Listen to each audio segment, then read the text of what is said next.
Juan, vos estudiaste economía y sociología, Exacto.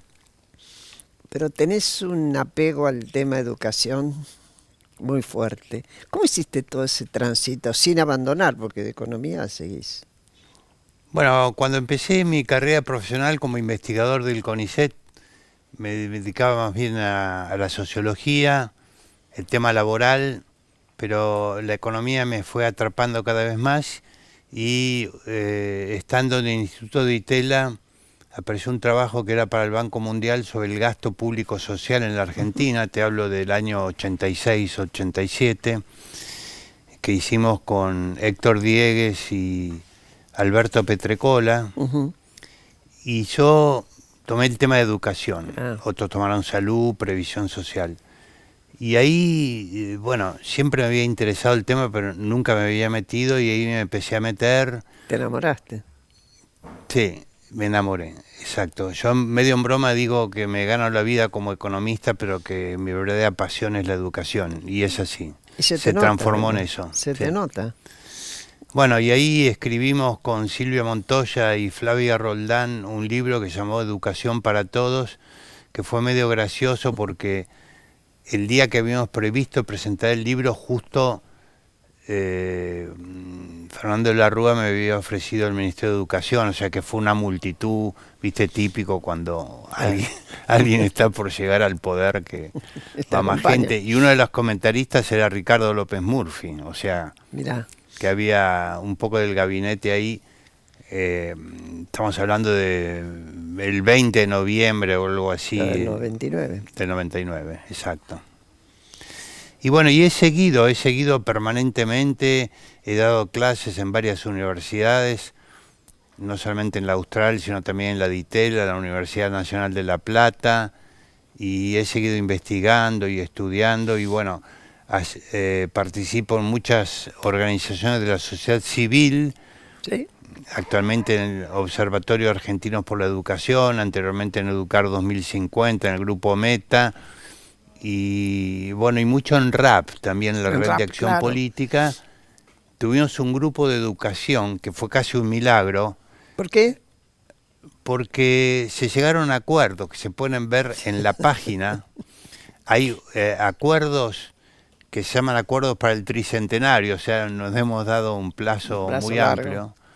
Alan Clutterbuck, que es el presidente de RAP, lo Sí. decidió así, a pesar de que empezamos en el 2011, no era para el bicentenario, sino para el tricentenario, pero fue muy importante, participaron varios ministros o exministros de educación de las provincias, como Walter Flores de La Rioja, Walter Graovac de Córdoba, Esteban Burrich de Buenos Aires, después Soledad Cuña, Sí, que sí. actualmente es la En ministra la de Educación de ciudad. la Ciudad de Buenos Aires. Estaba también al principio Miguel Lifshitz, que después Ujú. fue Fue gobernador gobernador de Santa Fe. de Santa Fe, o sea que era un grupo muy interesante, se trabajó muy en serio, trabajamos 6 años, Sí, del ¿y eso 11 se al... publicó?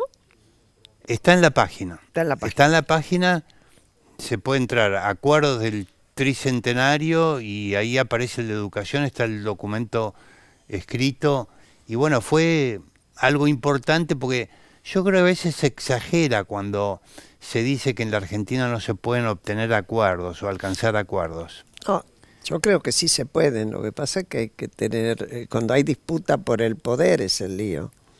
¿Eh? Sí, y mismo la grieta, porque la grieta que hoy existe, si uno mira para atrás la historia argentina, desde unitarios y federales, pasando por radicales y conservadores, después Sí. radicales y peronistas, después militares y antimilitares, etcétera, militares y democráticos, digamos. O sea que casi siempre hemos tenido una grieta en Pero la dime, Argentina. por ejemplo, para tomar un ejemplo del cual mucha de la gente que pueda estar mirando lo recuerda.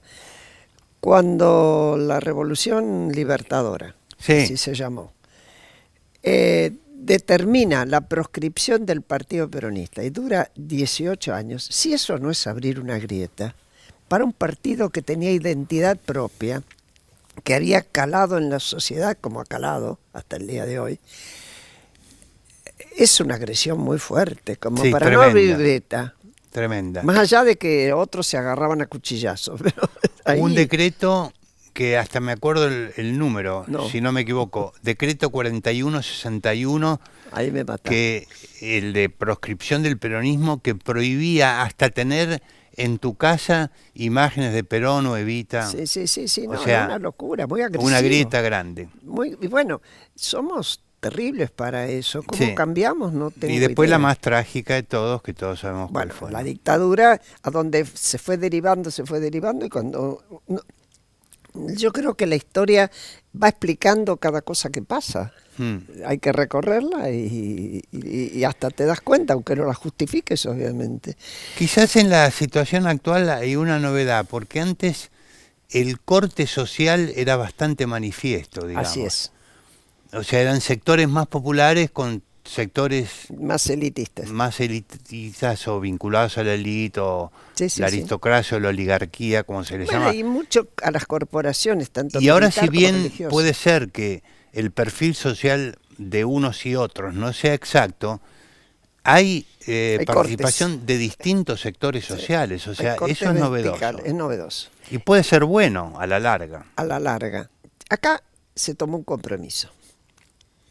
De gobierno a gobiernos o a sectores o a grupos o lo que fuera, que es el acuerdo Mercosur Unidad Europea, Unión Europea. Hay quienes lo vieron como sagrado, con menos sagrado. Podemos dedicarnos a cultivarlo, podemos tirarlo al diablo y así nos va a ir, pero supongamos que sí,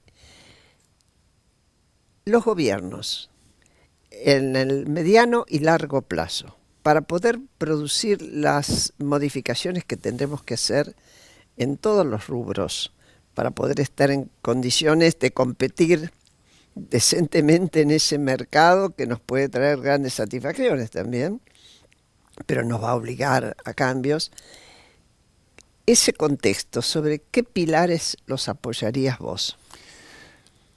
Yo pienso que Argentina, mirando hacia adelante, tiene que construir una estrategia de desarrollo sostenible, y cuando digo sostenible me refiero a lo social y lo ambiental, aparte de lo económico, distinta que cualquiera de las del pasado. Porque la verdad que no nos ha ido bien. No. Somos uno de los países que, en comparación con los demás, ha decaído más y de manera casi permanente. Esto en un libro que publicamos con Martín Lagos, El país de las desmesuras, lo hemos explicado bien.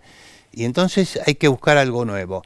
Y dentro de eso, a mí me parece que el proyecto, porque es un proyecto, todavía faltan muchos detalles, falta que lo voten los parlamentos de la Unión Europea, los parlamentos del Mercosur, etcétera, tiene una particularidad que lo diferencia de otros. Yo personalmente creo que la economía cerrada en el mundo actual no te lleva al progreso, te lleva al retraso. Te lleva al ombliguismo y ahora, nada más. Si la apertura la haces más o menos rápido o demasiado rápido, como fue en la época de Videla y Martínez de Oz sobre todo, y un poco menos durante la convertibilidad, que digo que fue un poco más larga, de todas maneras fue bastante brusca. Acá tenés un plazo de entre 10 y 15 años para entrar en la competencia lisa y llana, aunque van a quedar algunas excepciones. Entonces, eso hace una gran diferencia, porque en todo ese plazo lo que vos tenés que hacer es innovar, inyectar, perdónenseme la expresión, dosis masivos de capital humano, o sea, de capacitación, de educación, de innovación. Y bueno, y eso hace una gran diferencia. Ese es el camino que tiene que adoptar el país. Yo esto lo nombro como productividad inclusiva. O sea, la Argentina necesita imperiosamente aumentar la productividad. Hay algunos, como se ha visto o se está viendo en esta campaña electoral, que, bueno, desde siempre han propuesto soluciones muy drásticas, de bajar, no sé, 500.000 empleados públicos, etcétera. Yo creo que el gran desafío de la Argentina es aumentar la productividad, pero hacerlo de manera inclusiva. Inclusiva, sí. Y la gran herramienta para hacerlo de manera inclusiva es educación, capacitación, innovación. Ese es el camino. El tema del conocimiento. Y te da el acuerdo posible, porque todavía está lejos de ser una realidad, el acuerdo entre Mercosur y Unión Europea, te da un tiempo suficiente como para que nos pongamos las pilas y hagamos eso. Ahora, para eso vamos a necesitar esto que vos marcabas. No solo cerrar la grieta o pasar por encima, porque sin acuerdos generales donde participen las distintas fuerzas políticas, es muy difícil sacar leyes que ayuden a modificar. Es muy difícil. Yo creo, uno puede, yo he visto países que se han suicidado. Han dicho, bueno, esta no es la mía, qué sé yo qué, nos quedamos metidos para adentro y ya está.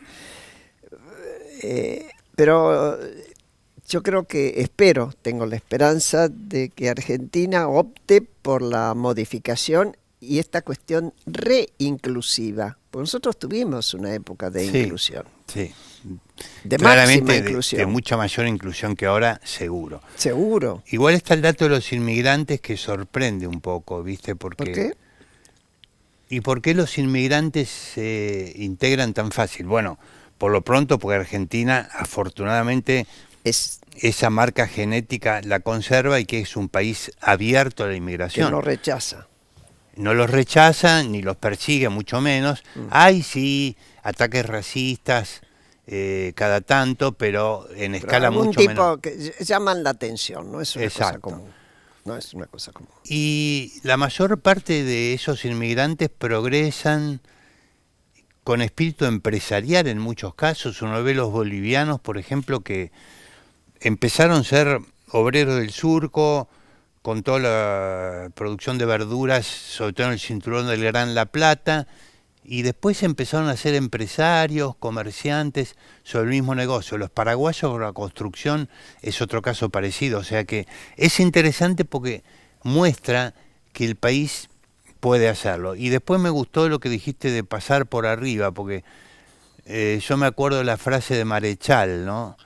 De los laberintos se sale por arriba. Y yo agrego, y de las grietas también. Y sí. O sea, hay que buscar caminos distintos, porque si vos estás en la pelea de siempre, vas a terminar como siempre, ¿no? Exactamente, yo lo pienso por mi experiencia de muchos años.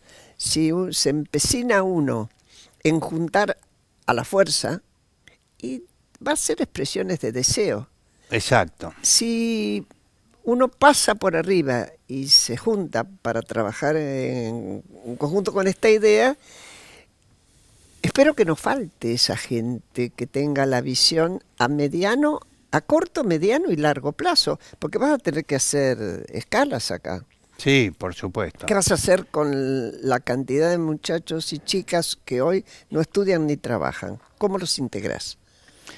Y después desagregar los problemas, porque si vos hablás de los problemas con el título general, lo más probable es que te enfrentes, que se llegue a un choque que no se encuentre solución. En ese sentido, a mí me parece que uno de los pasos que ha dado este gobierno, que son las mesas sectoriales. En Perú, que es el país que más ha crecido en el siglo XXI en América Latina, casi 4% anual. Perú ya tiene más del doble del nivel de vida que tenía en el año 2000. Y prácticamente ya no tiene migración, Dice, muy poca. Es lógico. Y ellos lo llamaron mesas ejecutivas, donde se reunían trabajadores, empresarios y gobierno y veían sector por sector cuáles eran los problemas. Acá se ha intentado con algunos resultados el sector automotriz, el sector petrolero, pero eso debería generalizarse, porque es una manera de salir de las grandes generalizaciones y bajar a las cosas concretas. Argentinos a las cosas, como dijo Ortega en una frase demasiado citada, ya un poco gastada. Che, vos muchas veces tuviste expresiones con respecto al tema de educación que, bueno, repito, sé que te interesa enormemente. Y alguna vez dijiste, las mejores escuelas, los mejores docentes para la gente con menos recursos. Exacto. ¿Qué es eso? Desarrollalo, yo sé que es obvio, pero... Bueno, es un fenómeno bastante raro, aunque autores como Bourdieu lo han estudiado de manera quizás extrema, porque Bourdieu, la idea central que tiene, que la función, por lo menos principal de la educación, es reproducir la estructura social.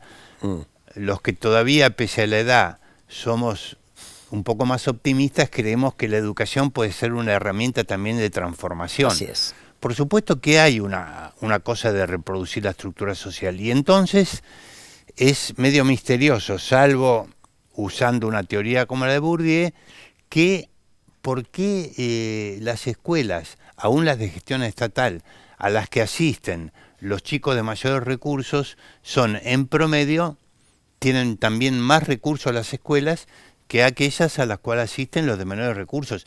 Y eso no debería ser casi al revés, o por lo menos igualarlas. Y vos para igualar necesitas darle un poco más al que más lo necesita. Y eso, bueno, hay algunos programas ahora como el de las escuelas faros, y hay una herramienta que es muy importante, que son las pruebas de evaluación, que para mí las pruebas a aprender, que se han retomado. Para mí lo más importante que aportan estas pruebas no es tanto lo que todo el mundo mira, a ver quién salió primero y esto y el otro, sino devolver los resultados a los directores de cada escuela, como se lo está haciendo, para que la escuela trate de mejorar en lo que se llama formación situada de los docentes y, por supuesto, darle más recursos económicos también. O sea que esa herramienta te permite, porque es como un sensor que si vos lo ves en conjunto, tenés el mapa sociogeográfico de la calidad educativa. Así es. Y salen datos muy interesantes. Por ejemplo, en este trabajo que hicimos con Magdalena Cornejo, que hemos hablado con vos,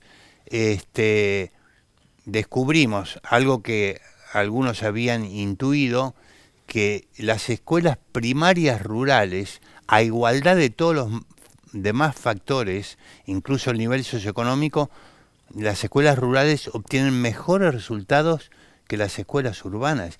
Y eso, bueno, ¿qué te dice? Te dice que hay una relación muy directa maestro-alumno. Y tal vez también familia, ¿eh?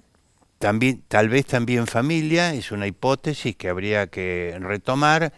Y la sala multigrado, que le da una plasticidad a la enseñanza. Me hiciste acordar, cuando yo estudiaba en aquel tiempo, las metodologías, en lo que le llamaban el método Lancaster. El alumno más avanzado Me mataste. Enseñaba... Esa bolilla no la tengo estudiada. El alumno más avanzado en escuelas...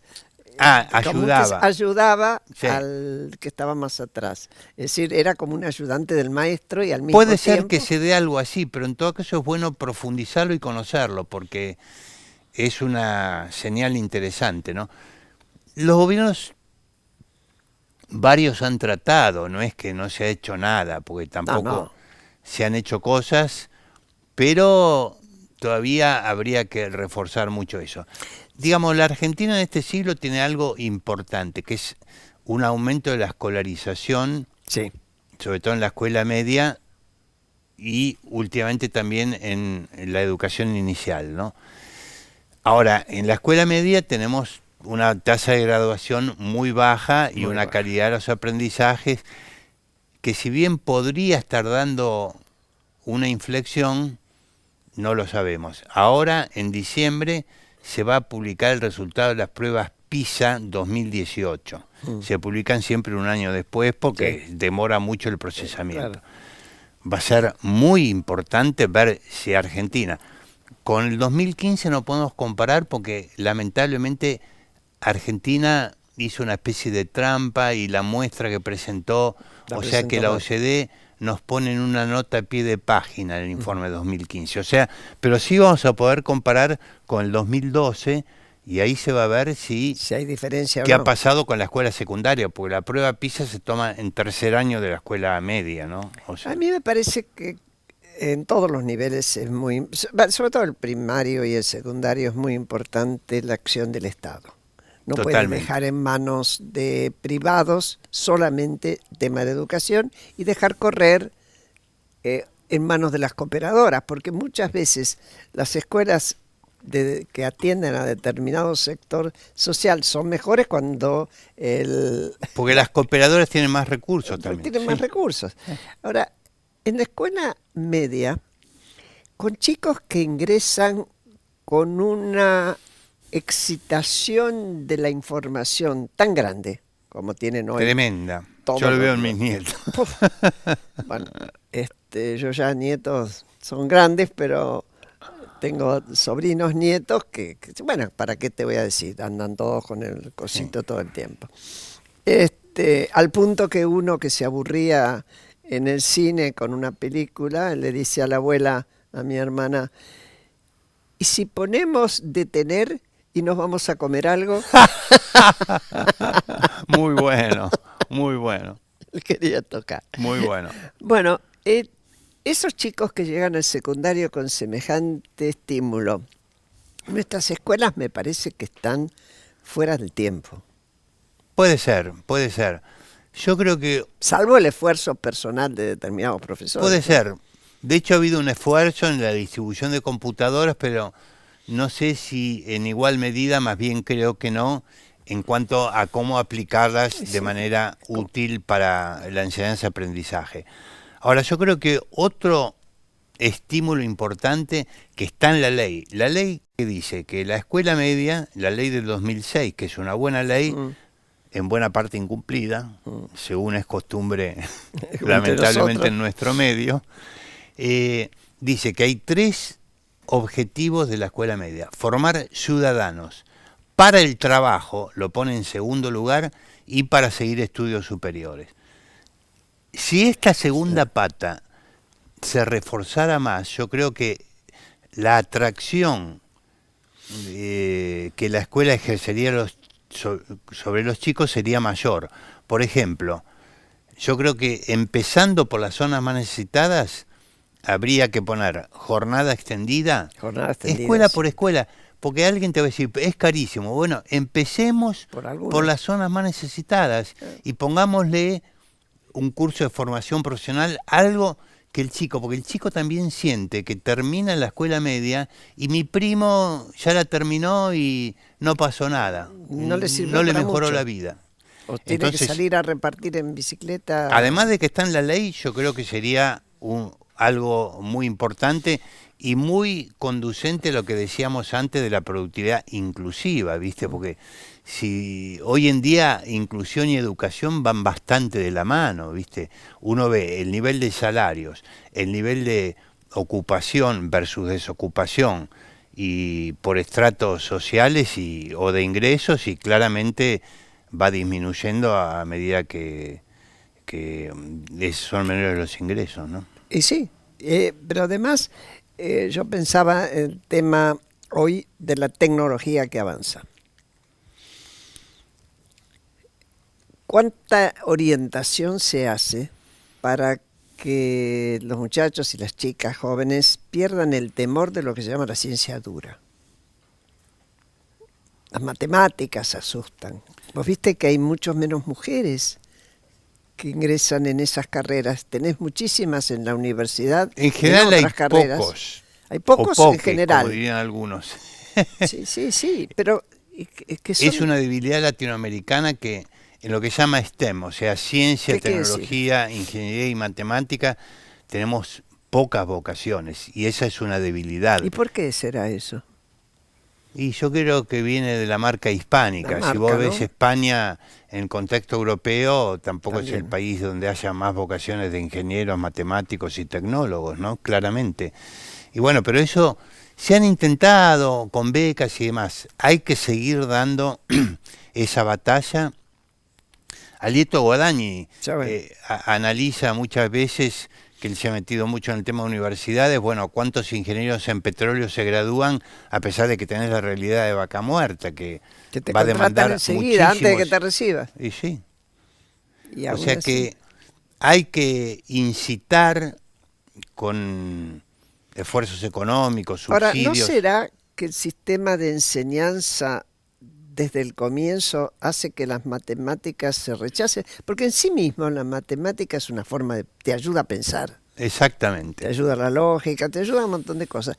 ¿Por qué no conseguimos estimular, aunque no sea para hacer después carreras de ese tipo, pero para tener un sistema de razonamiento que te da las matemáticas?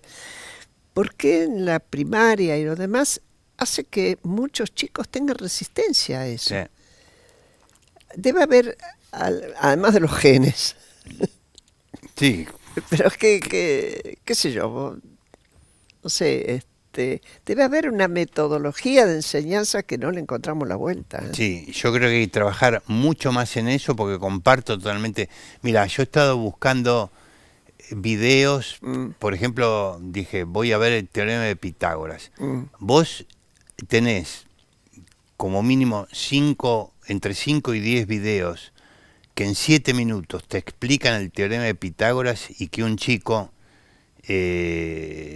si lo ve 2, 3 veces, no se va a olvidar nunca más Nunca. del teorema de Pitágoras porque está Está muy bien bien. hecho.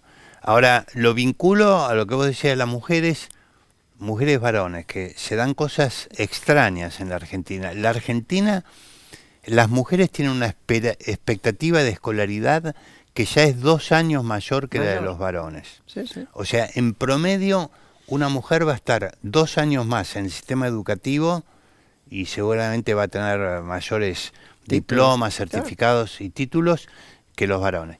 Y los varones que hasta ahora predominaban en matemática y las mujeres en lengua, ahora ya en matemática, por ejemplo, de primaria, las mujeres están como mínimo iguales que los Ah. varones.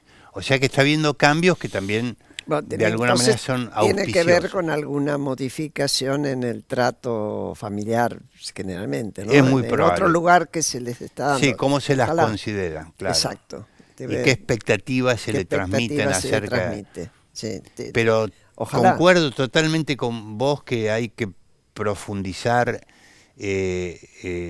hasta lograr modos de enseñanza de las ciencias duras que sean más amigables y que necesitamos realmente más vocaciones en todos los niveles de enseñanza. Porque lo van a demandar todos, si en ese esquema que diseñábamos idealmente a Claro. 5, 10, 15 años, todo el mundo va a demandar de profesionales de ese tipo.